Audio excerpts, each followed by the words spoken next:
হিমালয় থেকে কন্যাকুমারী স্থান আমার কেদারনাথ। বিপদে পড়ে সব ভক্তরাই বলে বাঁচাও গো বাবা ভোলানাথ।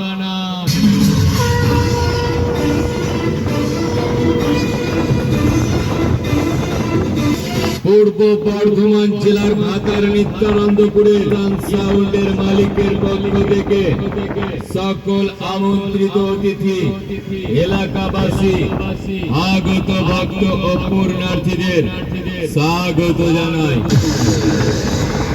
আমি প্রলয়, আমি ধ্বংস, আমি তোদের কাল, আমি যার ভক্ত, নাম তার মহাকাল।